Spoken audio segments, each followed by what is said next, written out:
I've been using Unity for about 5 years now. While there have been some good games to come out of it, there have also been a lot of failures. How were they failures? Well, let's take a look.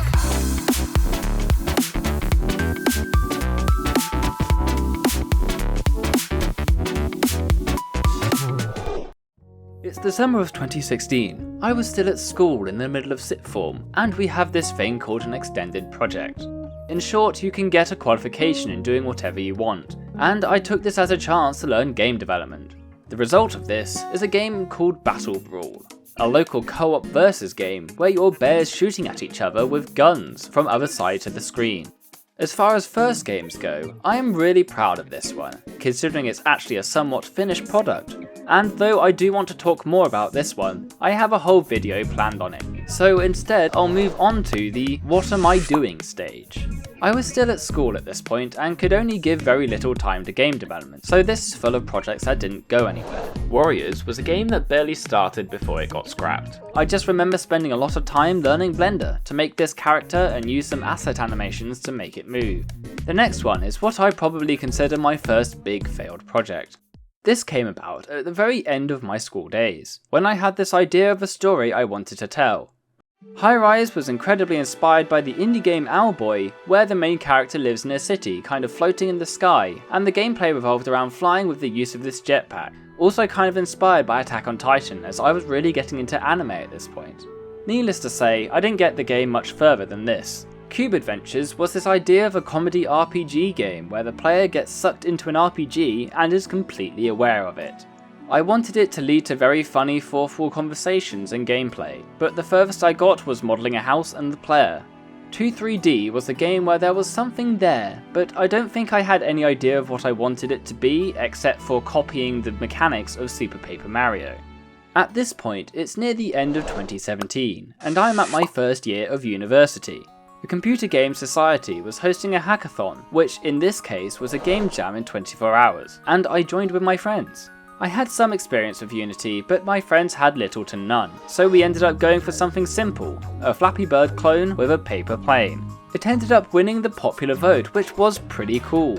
Next, I made the stupid idea of making an online multiplayer FPS game, as I had at the time been playing Overwatch. So the Right to Bear Arms was my attempt at making a game I could play with my friends. I used the same bears from my first game and made 3D models for them as well as a bunch of customizations. And you could join and host lobbies where others could join, but that was about as far as I got. I think I lost motivation once I struggled to sync the animations among clients. Lost Explorer was my attempt at working with the Unity nav mesh system, and that didn't get any further. I think it may have also been me trying to follow a Brackeys tutorial. Now we're in 2018, and I was still struggling to find an idea I could latch onto. My Own Island was an island building game where you change your island into a community paradise, but I gave up on that after getting the placement done. After a long time, I had found a project to actually stick with, Adventurer. I properly got into the development of this, and was working on it on and off for around half a year. I started with pixel art but soon changed it to hand-drawn, and the idea for the game was like Legend of Zelda, where you explore dungeons and collect new tools, but instead of fighting enemies you would use your tools to avoid combat or divert the enemies away. The main tool the player would have was a yo-yo, as I thought that was such a cool thing that would work really well if executed well. However, I barely got anywhere with its execution.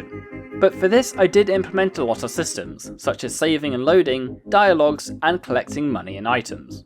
I even had a tool selector and an umbrella you could use to glide around.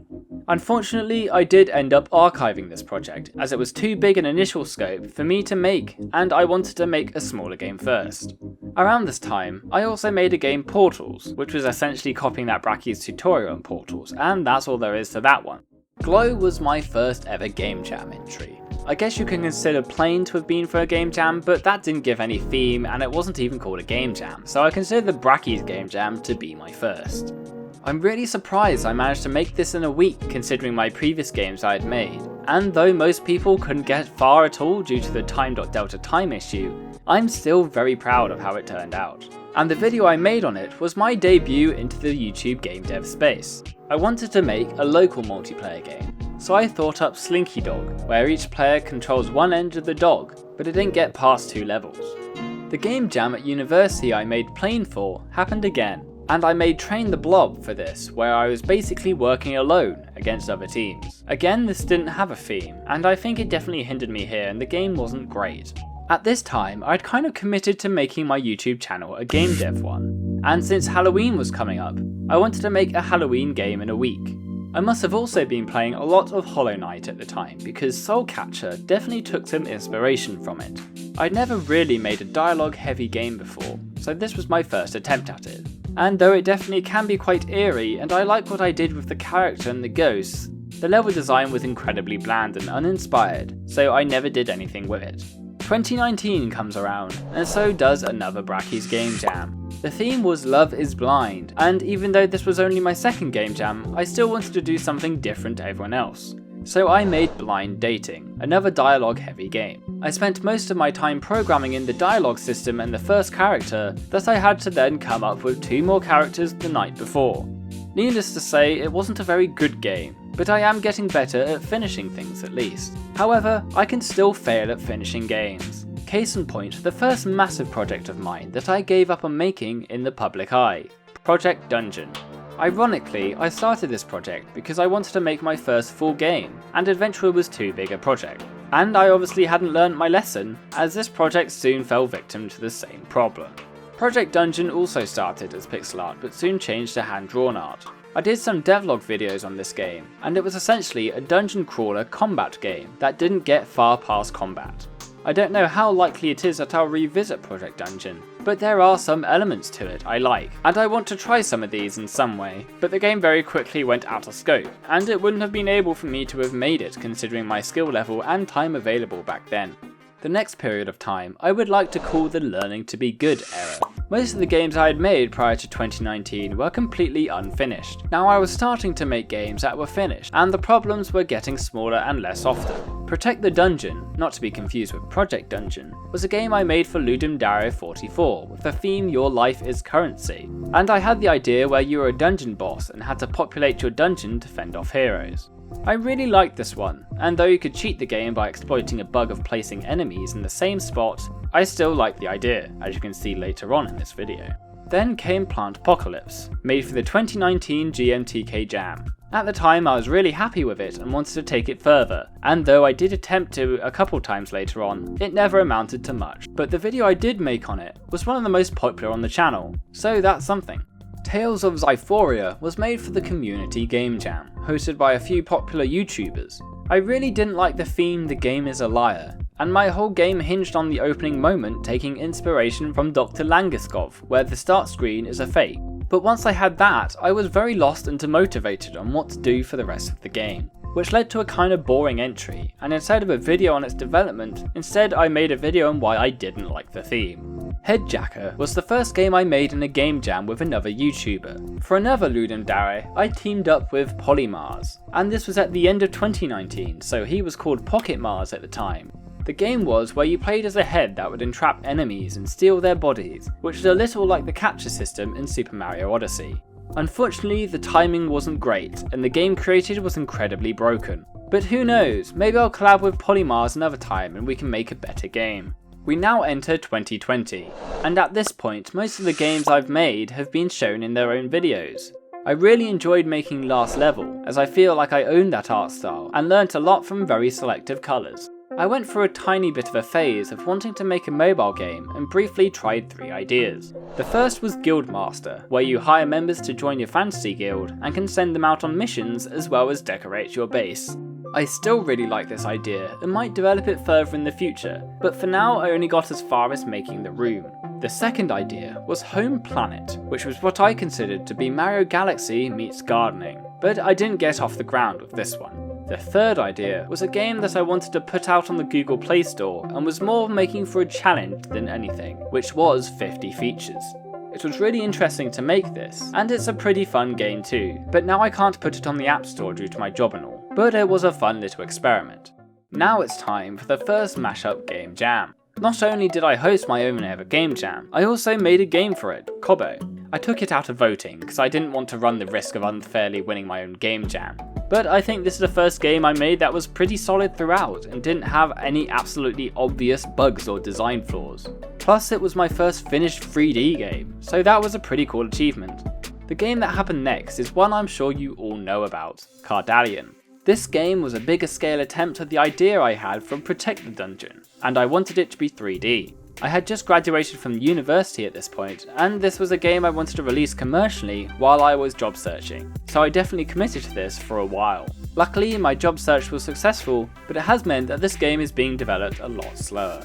Clock Tower has to be probably one of the Game Jam entries I'm most proud of, not only because I really like the art I made for it, and the sounds, and the gameplay is pretty solid, but also because in the Brackeys Game Jam, which had so many people entering in the first place, it ended up scoring really highly. The theme was Rewind, which I actually really disliked, as it pigeonholed most games to be about time. But I made a game about an old man climbing a clock tower by winding these wheels to change the direction of the platforms. Unfortunately, I wasn't able to make a video about this as my laptop was crashing and recordings got deleted. The next game jam I entered with someone else was a 2020 GMTK jam, in which I teamed up with Rhys Chafois. We made Wound Up, and though the game's mechanic was a bit janky, it was still a great time working with Rhys, and we worked well together. Then I teamed up with Jelle Vermandere for Train Troubles, a game made for Ludum Dare 47. I struggled with the coding of this, as circuitry logic isn't an easy thing to do when you're connecting and disconnecting a lot of train tracks, but the end result was good. The last game of 2020 I made was Crypt Course, a game for the Mixin Game Jam.